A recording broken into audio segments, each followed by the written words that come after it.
É uma situação assim muito difícil, é cansativo, é humilhante para falar a verdade, porque igual ele entrou na justiça falando que eu não cuido bem dela, eu tive que arrumar testemunha para provar que eu cuido bem.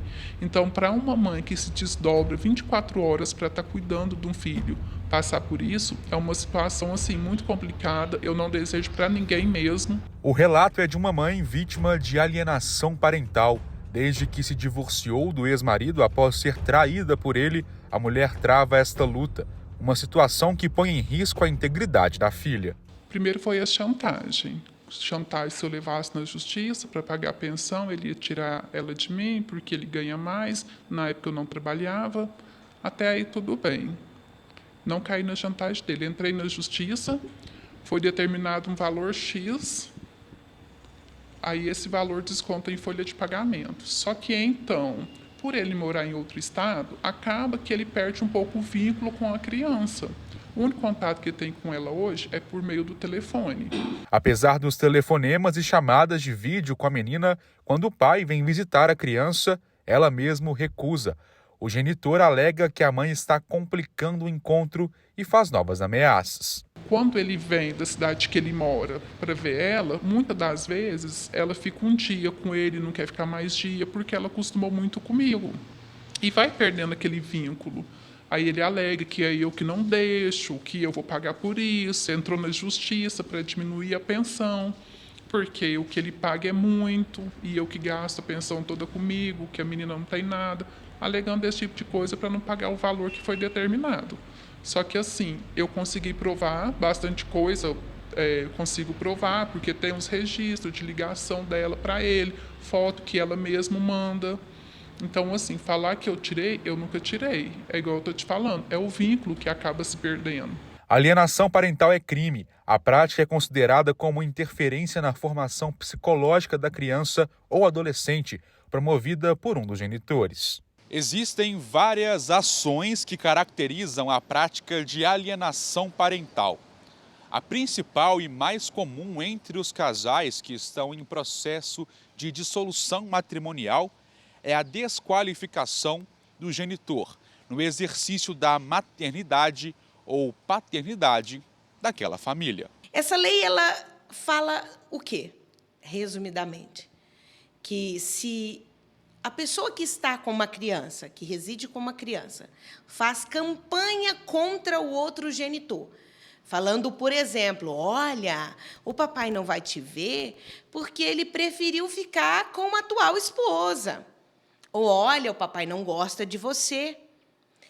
Essa é uma das práticas que caracteriza a alienação parental. É você fazer campanha, né, para a criança do outro genitor. Na maioria das vezes, em uma ação judicial, você consegue comprovar que, de fato, não existe a prática de alienação parental, por exemplo, por parte da mãe, né, que, na maioria das vezes, é quem assume a responsabilidade, depois de uma separação ou mesmo de um relacionamento, de cuidar, de prover, né, e de educar essa criança. Então, ela já não está mais casada ou tendo um relacionamento com esse cara, e aí, quando ela se separa e tem uma criança, como ele já não consegue mais continuar com o abuso psicológico, né, para essa mãe, ele vai utilizar dessa criança, né, informando para essa mãe a todo tempo que, se ele não obedece os mandos e desmandos dele, ele vai processá-la por alienação parental. Para muitos especialistas, a alienação é um atentado contra a inocência infantil.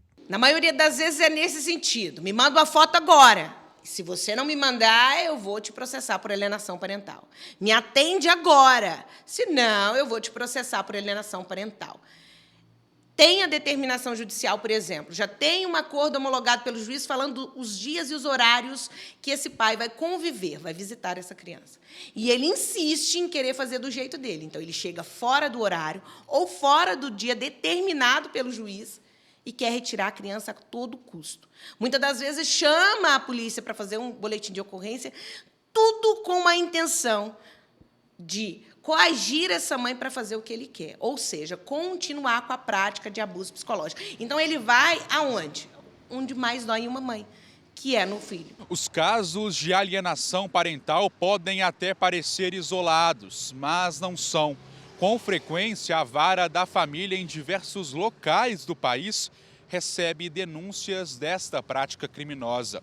Cada caso é analisado de forma cautelosa e com atenção, já que na prática as situações variam de família para família. Em todo fim de relacionamento, de casamento, na maioria das vezes quem fica com a criança é essa mãe. Então, quando você busca o conhecimento e entende o que de fato é a prática de alienação parental, essa mãe não vai viver mais à mercê dessas ameaças deste pai, certo? Então, o que caracteriza essa alienação parental? Essa campanha feita em desfavor do outro genitor para a criança é quando essa mãe proíbe, sem motivo justo ou comprovado, ou uma decisão judicial, o contato desse pai com o filho, que seja por ligação, que seja contato físico, ou quando essa mãe pega essa criança e vai embora sem motivo justo e comprovado, com o único intuito de afastar o pai do filho. Só que, na maioria das vezes, essa mãe está sobrecarregada. O que ela mais gostaria na vida é de dividir, de fato, as responsabilidades e obrigações referente ao filho com o pai. Quando comprovada a alienação parental, o alienador pode ter que pagar multa, perder a autoridade parental e até perder a guarda do filho. Tudo depende da gravidade do caso. E a implicância dele é por dinheiro, né? Ele usa como alienação, mas para diminuir a pensão. Não é falar assim, é que eu vou ver mais vezes. Não. Ele é um pai presente? É. Não vou negar. E, assim, ele procura sempre estar aqui para ver ela, só que é igual eu te falei. Vai perdendo aquele vínculo e a forma que ele trata ela, quer tratar uma criança como se fosse uma adolescente. E isso faz com que ela se afasta dele, isso faz com que ela não quer estar saindo, viajando com ele. E pelo fato de eu estar com ela sempre, ela ficou mais grudada comigo. Então, assim, ela não viaja sem eu, ela não dorme fora, porque está acostumada comigo. Porque, assim, perdeu o contato com o pai da moradia, de conviver. Aí ela pensa que, tipo assim, se eu for, depois minha mãe não vai estar lá quando eu voltar. Só que isso é uma coisa que eu já conversei com ela sempre, que sempre eu vou estar do lado dela, independente se ela for viajar, ela vai voltar e eu vou estar lá.